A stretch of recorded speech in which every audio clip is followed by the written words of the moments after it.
Prej muajit shkurt, shkolla profesionale Thoma Papapana në Gjirokastër vazhdon procesin e promovimit duke u ndalur në shkollat nëntëvjeçare të qarkut për të prezantuar ofertën e saj dhe rëndësinë që ka të ndjekurit e një programi profesional. Në kalendarin e aktiviteteve promovuese e një vend të veçantë zën edhe takimet me prindrit e nxënësve të klasave të nënta. Në këto takime synohet jo vetëm të prezantohet, po dhe të sqarohet oferta e shkollës dhe të sqarohen avantazhet e studimit në drejtimet mësimore të kësaj shkolle. Një aktivitet tjetër që është zhvilluar në disa shkolla dhe do të zhvillohet dhe në shkollat e tjera është takimi me prindrit e nxënësve të klasave të nënta. Dhe takimi me prindrit e nxënësve të klasave të nënta nuk do të bëhet vetëm në takimet e organizuara nga shkollat nëntëvjeçare dhe kjo veprimtari është realizuar dhe do të realizohet në bashkëpunim me zyrat vendore arsimore të Gjirokastrës, të Pelenës dhe Përmetit, por do të synohet pak më tej që takimet me këta prindër të zhvillohen dhe individuale. Gjatë këtij procesi që mbyllet në muajin qershor, shkolla profesionale Thoma Papapano do të organizojë edhe ditët e hapura ku do të presë nxënës e mësues për të parë nga afër kushtet dhe ambientet që ofron.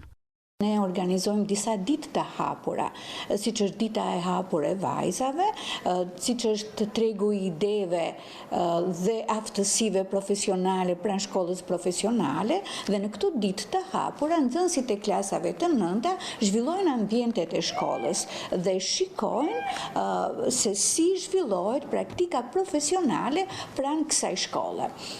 Dhe gjitha kjo, në fund fare, do të konkludohet me një konkurs që është ide në tregun e aftësive, ku secila shkollë nëntëvjeçare vjen dhe prezantohet pranë kësaj shkolle me një produkt i cili është realizuar gjatë praktikave profesionale të shkollës sonë në bashkëpunim me nxënësit e klasave të nënta.